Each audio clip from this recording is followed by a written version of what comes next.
assalamu alaikum bandiraɓe musidɓe tedduɓe yeeɓiyankoɓe Windere TV onon kala on calminama e mbadi kuktidindi en jetti Allah tigi kadi dokkuɗen kattande e bawal ha gartuɗen émission meɗen fodde waɗanta on ɗum noon ko Oumou Ba debbo mo Horfonde e Thilbumbe Ndiaye émission fodde noon gartaten koye préparation mawlud eɗen gandi faya koye ñalawma mawlud walla mbiyen jamma jibinande nelaɗo sallallahu alayhi wa sallam ko hen jiɗɗen yewtude e bandiraɓe ene waɗi fannuji ɗi ganduɗa ene heewi ɗi ganduɗa ene adda fitinaji hande ko ɗum jiɗɗen yewtude e bandiraɓe saaha mawlude ene yonta bandam en wonɓe ɗo e Dakaru Ndiaye Dially Diop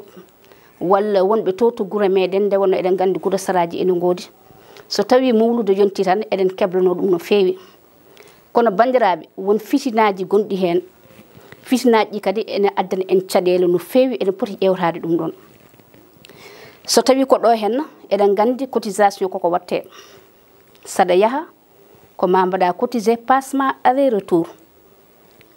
won hen ko fiyoɓe lewru ha lewru won hen goppat ha hitande yonta piya bandiraɓe ko Allah tagi kono fondani doole kadi aussi potani won wawɓe jaaha mawluda ha garta taw caɗele mbatta daña ko goppi daña ko nawi daña ko jettoroyi bandiraɓe ɗum ala fitina nde wonno so tawi a yeehi ma taw banda en ma jokku en ɗam ma juuro ceerno ma kadi ma tawtare dental ene moƴƴi ha maayi kono bandiraɓe forsoɓe ɓe ganduɗa mbiya ko far fosse mami yaaha mawlud taw alana ɗum dalilu hadema yaade ma ñamloɗa hadema yaade ma fen jafuɗon e konngol ngol hadema yaade ma naate fitinaji ɗi gasata pour hol ɗum yidde tan yaade mawlud ɗum ko caɗele ɗen ɗon noon addanta en ko fitinaji caɗele ɗen ɗon addata en ko so tawi a yeehi ni ɓerde ma deƴata saha duwoɗa ko jiɗɗa e ñalawma walla e jamma daña ɗum saabu hakkille ma deƴata watta tranquille bandiraɓe won hen goppat ko golle mumen won hen goppa ɓesguji mumen won hen ni ene mbayno taw goppa mbiya far fosso ma jaaha nanɗo ha wayno leydi bandiraɓe ko gonga ko jamma nelaɗo sallallahu alayhi wa sallam sunno ko hajjoyde farla fosso ala to mbawɗa ɗum wadde banggue goɗɗo e nokku goɗɗo e wuuro wongo so wona to makka to ko toon juurete nelaɗo sallallahu alayhi wa sallam kono wiiɗa ko mawlude kala to gonɗa hayso ko nder suudu ma so jamma o yonti an e hoore ma aɗa wawi salliginade ha laaɓa an e hoore ma aɗa wawi mawlude e nder suudu ma walla e nder salma walla e nder galle ma kono so dañama noon ene yiiɗa ha may jaaha e dental jaaha juuroyɗa ceerno ma jaaha mbaɗɗa ɗum e dental ngal jiɗɗa wadde foof ene moƴƴi haɗaka kono ƴeewin fitinaji gonɗi hen ɗi saaha goppa ɓesgu ma taw ala to goppuɗa hay nokku gudda galle ma jaaha ɗum bandiraɓe wontata ko loro kadi ko ɓuuri hen hewde surtout enen rewɓe ɓe min ko hen ɓuranmi arde concurrence gonɗo heno min mi yiyani concurrence ɗin ɗon ene woni e banggue goɗɗo taw wona e mawludaji meɗen en ji so tawi aɗa yaaha mbiyata ma ɓorno wutte mo hay goto ɓornaki so tawi aɗa yaaha mbiyata aɗa mooro ko hay goto moraki aɗa faw sebo mo hay goto fawani aɗa ɓorno paɗe mo hay goto ɓornani aɗa waɗa kol mo hay goto waɗani ken rewɓe ene gandotiri e nder koye meɗen bandiraɓe jaral ma ñamlade jaral ma wujjude jaral ma fende jafuɗo e konngol ngol no mbinomi nande jaral ma hunde foof mbara hoorema pour tan jamma goto o bandiraɓe gartan hakkillaji men no fewi ko enen goni rewɓe kadi so jiiɗi feewa tan feewat kono sen jiiɗi bonnu tan en bonnat otosaji ɗi mbatten ɗi ko gonga ene weeli ha may so tawi aɗa wawani aɗa jogui ene moƴƴi kono saaha jiiya ndeysan jomumen min mbaɗa andi ko kalami ko guila e dow hooram otosaji mbaɗama oy ko ujunnaji ɗiɗi oy ko ujunnaji tati walla ɓuura ɗon ni walla jaasa ɗon ni goɗɗo ene wawi jogade wadde taw min mi ala kono alay saago mi jeeye e otosaji ɗi somi ala holno mbaɗan mi yaaha mi ñamloyo holno mbaɗan mi yaaha mi ñaagoyo holno mbaɗan mi yaaha mi lijjotoya tomi fotani lijjitude ha mi naata e otosaji ɗi bandiraɓe otosaji ɗi ni sinno wontano lor moƴƴi kono en jet concurrence nani hen jiya ɓeeɗo groupe aji mbaɗa groupe aji tati walla groupe aji nayyi walla groupe aji ɗiɗi jiya e jamma mawlude yimɓe en joni biya pourtant de minen ɓuri yodde otosaji ɓe ko otosaji mumen jooɗani min kay mi anda hoko saabi o soodi ɗiɗo otosaji wadde firti ko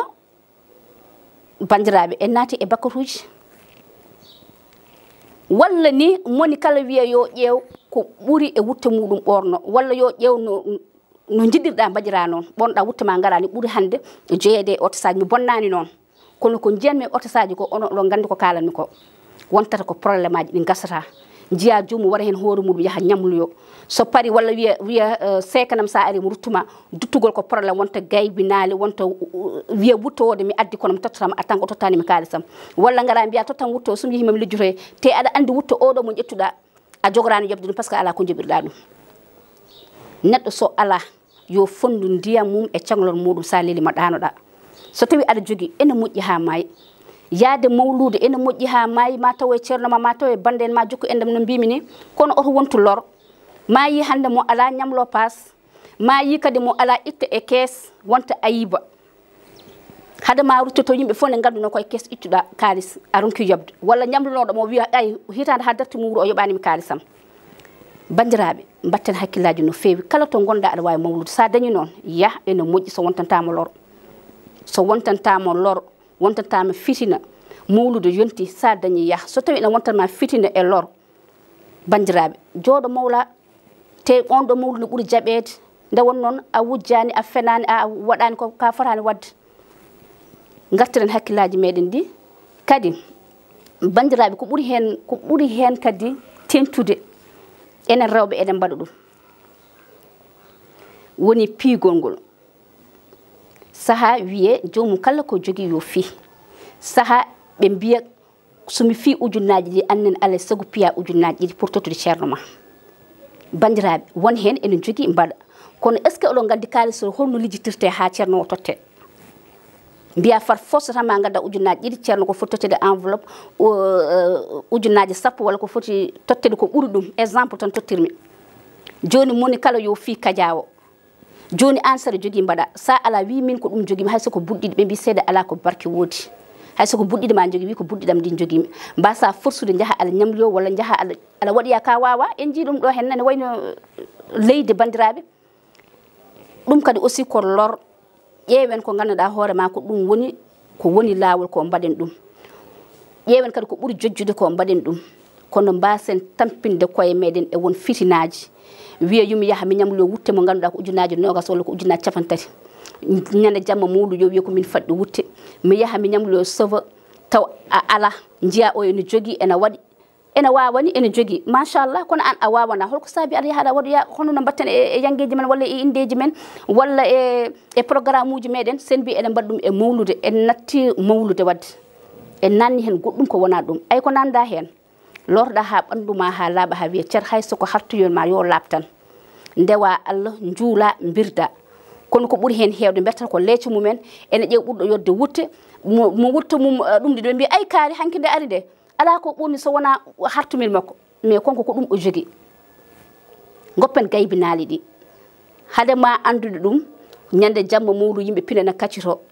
jita moni kala hankanti ille ko ñaguinoɗa toon ko a yejjiti ɗum walla ko duwnuɗa toon ko a yejjiti walla ko ñagotoɗa toon Allah a yejjiti heddoto ko aɗa woni e yimɓeɓe aɗa ŋiñi ɗumen ɓe otosaji mumen ko ni mbayi ala o koye musoro mum koko pantuno ala konko e gueɗefage makko ko ni wano bandiraɓe enen ken rewɓe mbasen bonodirde e nder koye meɗen ene waɗi kadi fannuji goɗɗi eɗen jiiya ɗum e jumaji meɗen e jamaji meɗen e ɗiɗi ganduɗa ko toon mawlaten woni gambotiral ngal jiya jomum werta leeso muɗum walla werta sijade muɗum wiya hay goto takkotako ɗum heddo yimɓe ene duñodira ene mbarotira eɗen mun kala ne ŋooɓa goɗɗo won bandiraɓe ko adduma ko ɗum addi en hitande ha darti mo wuuri won hen hitande ha darto mo wuuri jiyata bande walla jiyata koddiɗo ma walla mo jinoɗa mo wuuri jiyata ɗum kadi mo jiɗɗa hikka jiyata ɗum ko mo wuuri ɗum ko ene weeli muñande kono jiitan ko eɗen mbarotira e nder koye meɗen hay so tawi ko ata e ciwɗa mbiyata a siwanta ɓe par ce que ɓe ngala e otosaji walla ɓe ngala e dayiraji ɗi bandiraɓe enen fof ken gotum ken julɓe ko addi oɗo ko ɗum woni ko addi ɗum woni ko addi goɗɗo o mbaɗen masala e nder koye meɗen jañen pijen jalen ganden kadi ko addi en ɗo henno ko wona fijirde ko addi en ɗo hen e mawlude ko wona ko gandanɗa hoore ma mun kala ne hollo doolak walla mun kala ne hollo ko min jogui ko ɓuuri wawde ala ko enen e rewɓe ɓuuri hewde jaafoɗon bandiraɓe musidɓe tedduɓe bandiraɓe ene waɗi kadi ko ɓuuri hamtorirde ɗum ɗon ene waɗi ko ganduɗa kadi aussi eɗen poti haalde ɗum e nder koye meɗen woni so tawi mawlude mi mini jamma mawlude jiya ɓeɗo ummo rewo paye worgo ɓe gummo worgo paye rewo moni kala wiyata ko ceernam umminimi ko ceernam toon mbaɗanmi mawlude ene moƴƴi so tawi ko ɗum nawma kono en jii ko ɓuuri hen hewde wona ɗum addata ɗumen sa ari galla jaatiga ma a werti leeso a ƴeewat sehilaɓe ma ɓe ganduɗa ko toon tottirta rendez-vous bandiraɓe mi wona bonnude won hen ni ko sehilaɓe mumen noddata won hen ni ko bandum en noddata kono ko ɗon bertata leeso kiira ɗon yewtude ha fajiri taw wona mawlude nawa ɗumen ene gandi ɗum kadi ko probléme ene waɗi ɓe ganduɗa kañumenne mbaynorto galleji jaatige mumen mbiya ko mawlude payi taw harmeji jeeɗiɗi taw wona mawlude jeehi jaaha gone e belenteji mumen ha jamma jenga walla ha nana hankanti juma uddi walla jama uddi nde puɗɗo hodde mbiya ko mawlude jam ta sa namda holko kewe mawlude awa haalde holko kewe mawlude hen tawde ka gummiɗo wuuro e wuuro mbiya ko mawlude adduma ko ɓuuri hen hewde noon mi woppani rewɓe mi woppani worɓe ene heɓa rewɓe ɓe ene heɓa worɓe ɓe ɗum kadi aussi mbatten hakkillaji no fewi mbiɗen ko jamma mawlude noon fotani fijirede jamma mawlude en potani wadde hen goɗɗum ko ala hen jamma mawlude en potani addude hen fitinaji ɗi ganduɗa janggo e jaam eɗen mbawi dañde hen bakatuji mawɗi nde wonno eɗen gandi so tawi aɗa yaaha mbiyata ko mawlude to mawlude eɗen gandi ko jibinande nelaɗo sallllahu alayhi wa sallam ɗum so tawi aɗa wiya aɗa waɗa hen belenteje ma goɗɗum walla aɗa nana hen goɗɗum ko ala hen bandiraɓe hay so tawi a suuɗi yimɓeɓe kam a suuɗaki Allah ɗum no gartiren hakkillaji meɗen ganden ko mbaɗɗen so tawi ko mawlude adduma andu ko mawlude adduma so jamma o yonti sallegino jaaha mbaɗa no yimɓeɓe mbaɗata ni keeɓa duwaw won hen ayiyen jaaha ni ñanto tan ha jeeru ko mbaɗon umsiba fo pentira yeeso muɗum ƴetta perruque maɗa na pawa walla mbaɗa misuji ma juɗɗi hay kala a fawata mbaɗa cegeneji ma ɗum so tawi a duwima ni jaɓetake jafoɗon de wonko ganduɗa kadi aussi